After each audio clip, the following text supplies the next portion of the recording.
realizes his ambition, returns to Burma to avenge the beating he took. His newly trained Chinese troops, supported by Burmese scouts, now help fight the battle for the road with a drive toward the Japanese strongholds of Mogaung and Myitkyina. Attached to his command are General Frank Merrill's famous Marauders. They march from Ledo to infiltrate the Japanese lines on Stillwells' flank.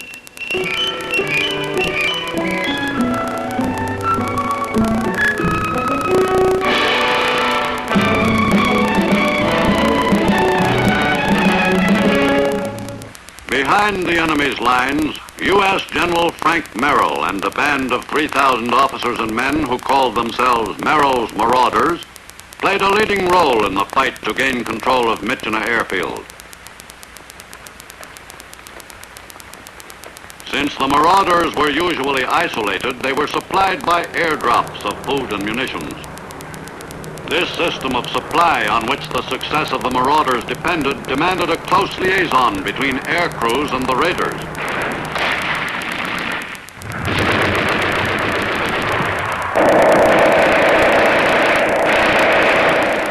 In their perilous operations, Merrill's men suffered heavy casualties. Using the same tactics employed to good advantage in Burma a year earlier by Wingate's raiders, the Marauders fought 5 major and 30 minor engagements against a stronger enemy force. Planes supply the Marauders, the first American ground combat troops in the CBI, as they march 20 miles a day through the tough Naga Hills. Merrill himself sees to it that the rations reach his men.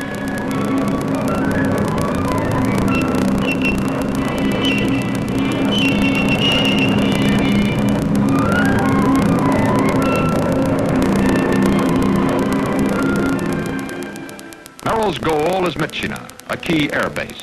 Stillwells is Mogaung, an important ground target.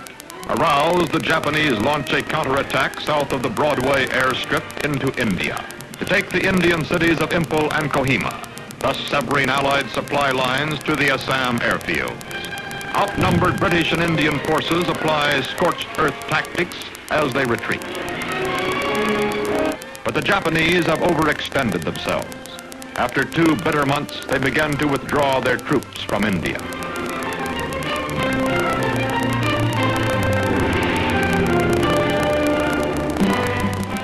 Now American and Chinese attacks in North Burma are stepped up. In May 1944, Merrill's men take the Myitkyina airfield. It will be another 78 days before Myitkyina itself, 2 miles away, is captured. Under fire, the Marauders quickly prepare the field for transports.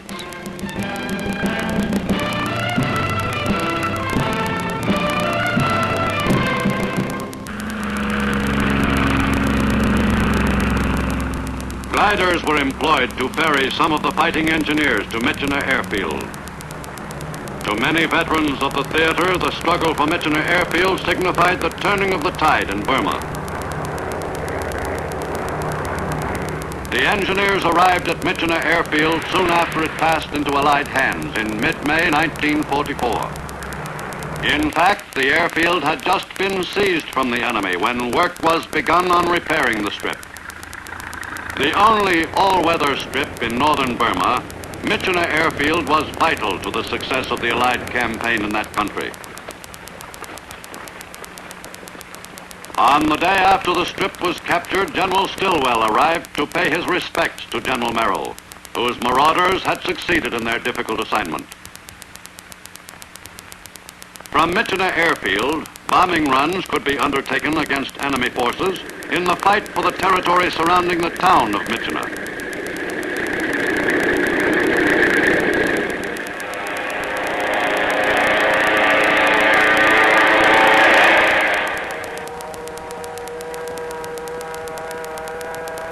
On the ground, forward observers called for more air support.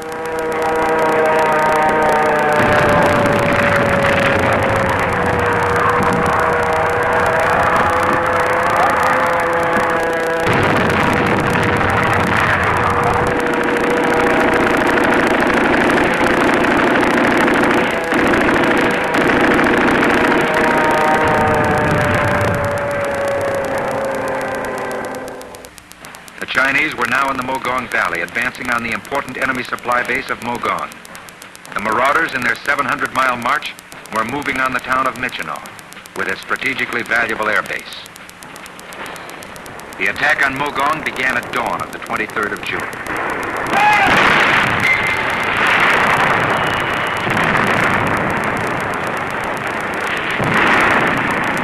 The Chinese forces advanced from the north.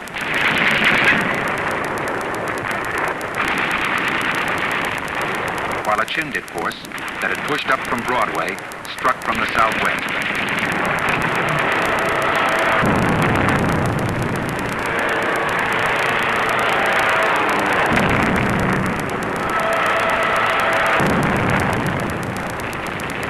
By the second day, the railway station was occupied. Then, on the third day, the Chinese and Chindit forces linked up.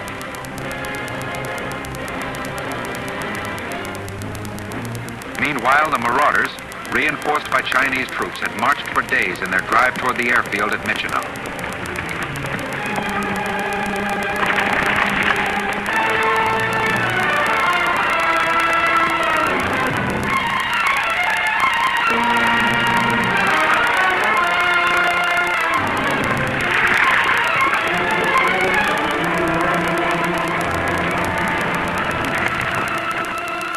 The enemy was apparently taken by surprise and withdrew to the town 2 miles east.